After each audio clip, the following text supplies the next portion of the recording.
Tonight we will be setting out with Sinbad along the old cinnamon route, a gentle passage traced not by ink or compass, but by wind, memory and scent.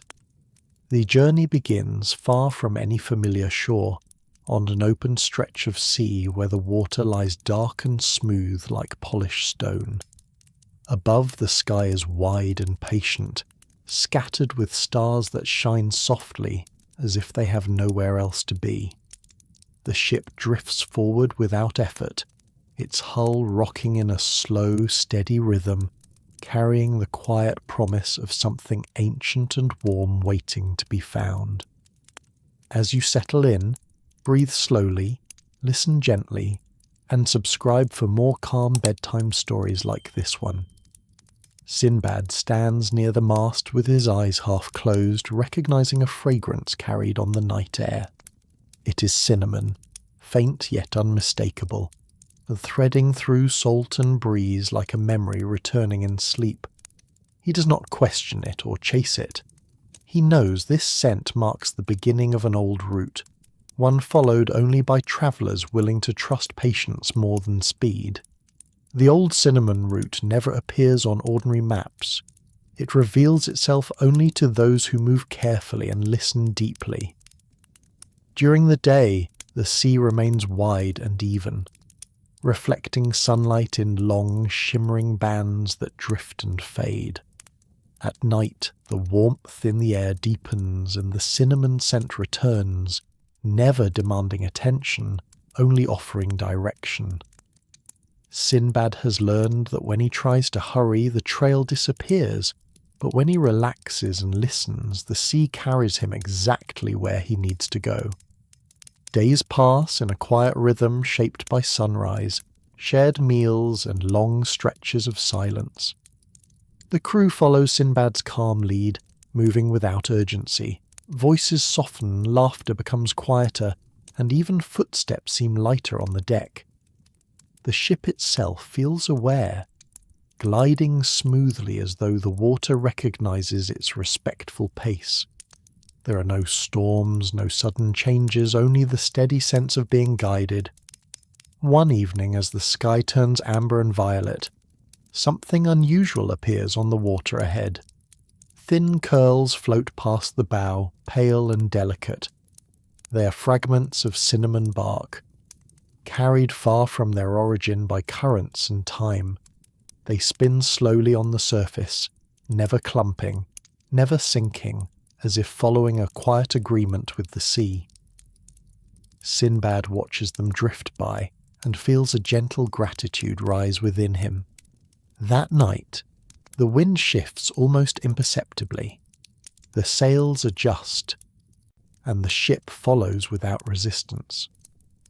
The scent of cinnamon grows warmer and fuller, wrapping the deck like a soft blanket. It does not stir hunger or desire, but reassurance, the kind that makes the shoulders relax. Sinbad senses that the route is drawing them closer to its heart, not through effort, but through trust. Land reveals itself slowly, without announcement. Low hills emerge on the horizon, layered in green and shadow, their shapes softened by mist. The ship anchors in a sheltered cove where the water laps quietly against smooth stones. The air here feels alive, rich with earth and spice, yet never sharp. Sinbad steps ashore and feels ground beneath his feet that seems welcoming, as if it has been waiting without expectation. A narrow path leads inland, marked only by fallen leaves and the natural curve of the land, whereas Sinbad follows it alone, careful not to disturb the forest's gentle rhythm. Cinnamon trees grow here in quiet harmony, spaced thoughtfully, their bark curling naturally as it matures. The forest breathes softly, leaves whispering with a sound like distant rain, and Sinbad feels as though he has entered a place where time itself has chosen to slow. Before long he encounters the people of this land. They do not approach suddenly or speak loudly. They emerge gradually, as if the forest has gently introduced them.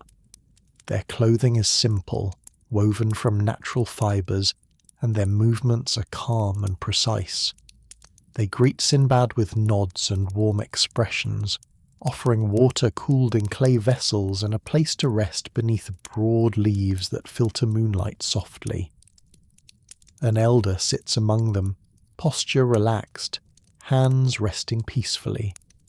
The elder explains that cinnamon cannot be taken by force, it must be invited. The trees are tended carefully, never stripped bare, always given time to heal. Bark is harvested slowly in thin layers, with words of gratitude spoken aloud. Cinnamon remembers how it is treated, the elder says. So does the land, and so do the people who walk upon it. Sinbad remains with them for several days, learning through observation rather than instruction. He helps lay strips of bark beneath woven shades where air passes freely. The work is unhurried and thoughtful. As the bark dries, its scent rises gently, filling the space with warmth and quiet focus. Sinbad notices how time stretches here, not empty but full, as if every moment has been carefully placed. During the afternoons, he watches children learning the same care from their elders, practicing slow movements and patient hands. No one scolds or rushes them. Mistakes are met with calm correction. Sinbad realizes that this knowledge is not only taught, but lived, passed from breath to breath like the scent of cinnamon itself. Evenings are spent in calm companionship. Simple meals are shared without excess. Stories are told sparingly, leaving room for silence to speak. Sinbad listens to the forest at night, hearing insects hum and branches shift as they cool. The air feels protective rather than empty. He senses something loosening within him, a tension he carried without noticing. In its place grows a steady ease. One night, beneath the moon softened by passing clouds, Sinbad walks alone to the edge of the grove. The scent of cinnamon is strongest here, mingling with earth and night air. He understands then that the old cinnamon root is not truly about trade. It is about carrying care across distance. Cinnamon endures because it is respected, and respect allows sweetness to last long after the moment has passed. When it is time to leave, the villagers prepare modest bundles of cinnamon bark, wrapped carefully in palm leaves. The elder places one in Sinbad's hands. "Carry this gently," the elder says, "not only in your hands, but in your choices." Sinbad bows deeply, understanding that the true gift is the lesson itself, not the spice. The return journey unfolds with the same quiet grace. The ship glides easily, guided by steady winds. The scent of cinnamon aboard is comforting, spreading softly through the air without overwhelming. The crew moves with renewed calm, speaking thoughtfully, resting when needed. Even the sea responds, waves rolling in slow, even rhythms like a sleeper's breath. As the days pass, Sinbad reflects on what he has learned. He thinks of routes driven by urgency and trades fueled by hunger, and how easily balance can be lost. The old cinnamon route has shown him another way, one shaped by patience, listening, and care. He knows this understanding will guide him long after the scent fades from the air. Eventually, familiar waters return. Sinbad allows the ship to approach land slowly, savouring the final moments of open sea. When he steps ashore, the world feels louder and faster, but he remains steady within it. Those who trade with him notice the difference. He speaks not only of cinnamon's value, but of how it must be treated, and why some things lose their sweetness when rushed.